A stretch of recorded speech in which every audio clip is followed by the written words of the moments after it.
How's it going, everyone? My name is Snoop603 from Shustybang, also from Dawnbreaker Gaming, and today I am bringing you a review on Robot Roller Derby Disco Dodgeball. Now, the absolute quickest summary I can give you on this game is that it is an arena combat first-person shooter multiplayer game where you play as a jet-powered robot that throws exploding dodgeballs at other players, all while listening to some awesome instrumental techno EDM music. This game is for PC only, and it is currently available on Steam for $9.99, but it is still in the early access stage of its release. This means that the game is constantly getting updated, and it is not to be considered in its final build. So what exactly is Robot Roller Derby Disco Dodgeball? This game, again, is a first-person shooter that meets a combat arena game, and it focuses on the core elements of skillful movement with exhilarating projectile combat, all taking place in an intense audio-visual environment, making it a rather unique first-person shooter experience. Also, the look of the game is very polygonal, so don't jump in expecting to see the world's greatest graphics here.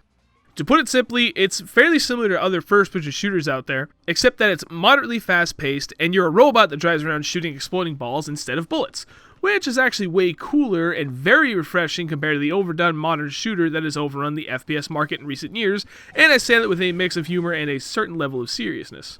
The levels greatly resemble a cross between a skate park and what you would most likely find at your average nightclub, lights and music included, which further increases that uniqueness to the game. The style of music may not be everyone's cup of tea, but it certainly matches the overall feel and spirit of the game.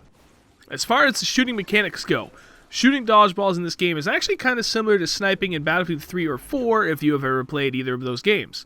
So when you fire off a shot, you have to account for the ball's travel time and the distance your shot is covering, as well as the player's movement speed and direction to really line up all of your shots. The ball is actually there, like physically traveling in the map, so if someone or something gets in the way, they will collide. So to get those longer range shots, it's all about anticipating the enemy's movement. With a little experience under your belt to get a feel for the player movement speed, it gets easier to correctly anticipate and lead your shots. Exactly how you can shoot a dodgeball can be done one of two ways. One, you can simply click once to fire off a quick shot, which is great when engaging players that are right on top of you, with the only downside being that they travel a little slow. Now the other way to shoot is to hold the fire button to charge up your shot so that it fires much faster. These are great when trying to hit your long-range shots, so you don't need to lead your target as much as you would if you fired off a quick shot. It's also important to note that shots that miss aren't necessarily wasted, as the dodgeballs are persistent objects, and oftentimes you can get a kill from a missed shot that happens to ricochet off a wall and hits an enemy player. The same applies even if you die immediately after firing off a shot. The ball remains and can still kill enemy players. Covering the movement mechanics. Movement in this game is very straightforward. You only need WASD for forward, reverse, and side-to-side movement. Every player has the ability to use a boost for a short burst of accelerated speed, and it will recharge a short amount of time after each use. Now, your player can jump at any time, and similar to how the shooting mechanics works, you can do it in one of two ways. You can either quickly tap space for a short jump, or hold space to charge up for a higher jump. Players can use their boosts in tandem with either method of jumping at the top of ramps to easily launch themselves across a map if they so choose, which can be actually very helpful in certain game modes. Players are constantly moving around and the balls are flying all over the place, and those with at least good aim and sharp first-person shooter instincts that can keep their head on a swivel will find themselves at the top of the scoreboard. To touch on just a couple miscellaneous game mechanics and the overall game customization. Now, recently, the game creator added a small variety of power-ups to the game. To describe just a few examples, these power-ups will either give you an increased accuracy on a fully powered-up shot, increase the size of your dodgeball to a monstrous size so it's much easier to hit other players, or remove the cooldown timer on your boost, so it automatically replenishes to 100% every time after you use it. As for the customization, there's very minimal to speak of. You can create and host your own game lobbies at any time, and from there you can set what levels or game modes or number of players and even what power-ups to have on at all times, among a few other things. As for the robot, as of the most recent patch when this video and review was uploaded, you cannot change your in-game name until you have reached rank 10, and you can only change the color of your robot. If more customization is added down the line, that would be nice, but really I don't see it being a deal breaker for a game like this. As far as the level design is concerned, as I previously said, the levels in Robot Roller Derby Disco Dodgeball are a cross between what you find at a skate park and your average nightclub. There are ramps that lead to elevated areas of play that you can launch yourself off of at any time, pending you have your boost available. This can be very helpful when playing certain game modes, to either get to dodgeballs that are stuck in elevated areas, or score quickly, or even defend an objective if necessary. Overall, the maps are actually fairly small, but I do find them ideal for the range of number of players. Whether you're playing with the maximum 12 players or only playing with 4 players, the maps don't really ever feel too cramped or even too large, but neither are they identical in size.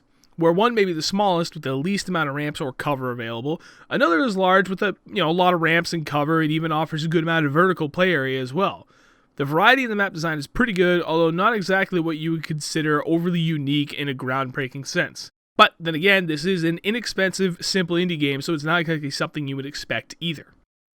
To briefly touch upon the scoring, I'm not going to get too deep into this because someone else has already taken the time to explain the scoring in excellent detail, and I would much rather direct people to that article than try to recreate the simplicity of their explanation. So you can find a link to the scoring overview in the video description below. Simply put, there are a number of ways to score points in this game, and it goes well beyond simply killing enemy players. You can get more points and point multipliers for stylish kills. What exactly constitutes a stylish kill? Well, it can be getting a kill while flying through the air at a high rate of speed, or getting a long distance kill, or even, as hilarious as it seems, getting a 360 kill. Yes, the 360 no-scope skills you spent all those years honing in Call of Duty can be applied here.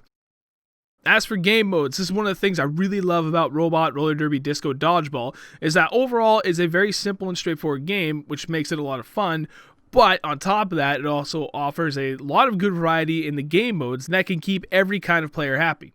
There's Deathmatch, which is your standard team deathmatch style game mode. Score Battle, which is basically a free-for-all style kind of game mode, but the player to get to the set score first wins. The focus is to get style points on these kills though, as that will gain you the most amount of points for every kill and get you the win much quicker. There's Elimination, which is a one and done, no respawning game mode. If you die, you're out until either a teammate catches a ball to revive you, or the round ends and a new one starts. The team to reach the set number of rounds in a single game wins overall. There's Hoops, which is kind of like basketball. You have to steal a ball from the enemy team's side, bring it back to your side, and shoot it through the backside of the hoop in your spawn area to get a point. First team to reach the set score wins. There's Super Ball, which requires you to grab the golden ball and hold onto it for as long as possible. Each second is worth a point, and the first person to reach the set point limit wins. There's Demolition Derby, which requires players to run around the map and run through checkpoints until a player runs through all of the checkpoints to win. And last but not least, there's Capture the Cube, which is a personal favorite of mine, and it's essentially Capture the Flag. If I had to sum this game up in 6 words, I would say this: a combat arcade FPS with robots. The strengths of Robot, Roller Derby, Disco, Dodgeball are that it's a very simple game. There's nothing overly elaborate about it, making it easy for literally anyone to pick up in a very short amount of time, whether you've been playing on PC for a few years or you're brand new to PC gaming. You only need 4 keys to move, 1 key to jump, and 1 button to shoot. It doesn't get any simpler than that. Also, the variety in game modes to suit any and all types of players is really welcome in such a small-scale, inexpensive game. 2 standout weaknesses both play into one main issue: players' ping. The lack of dedicated servers makes it difficult for people to play with each other if they're very far apart. For example, myself on the east coast of the US trying to play with friends in Europe. When you play with someone far away, the in-game lag makes it very difficult to play, as your shots never actually end up where you think they should be going. Also, when you go to pick up a ball, it may randomly disappear at times, or if you and another player are approaching it, it could show you getting there first when in fact they did, and they'll end up with the ball. So this game really is best suited to playing with people that are located fairly close to you. If I had to give this game an overall rating, I would give it an 8 out of 10. It really is a simple yet highly enjoyable game that you can pick up at any time and have fun with. However, simply giving a rating just doesn't seem right in this, so I'm going to go a little bit further with how I value the game overall. When I place a value on a game, I keep it pretty simple. I add up all of the enjoyable hours I've spent on a game, and I divide the overall cost of the game by that number. If I get $1 per hour of enjoyable game time out of a game, I think, to me personally, that has great value. In this case, as of this review, I've played over 15 hours in this game, and I only paid $10 for this game.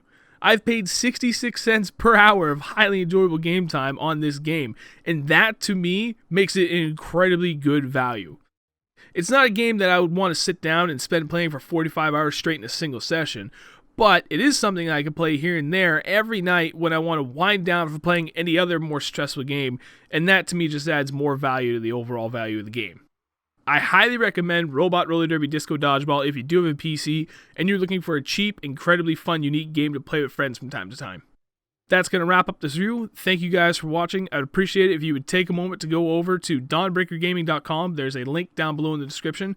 If you could also please take a moment to like and share the video, I'd greatly appreciate it. If you're not subscribed to the channel, if you could do that as well, I would also appreciate that. Thank you guys for watching. I'll catch you in the next video.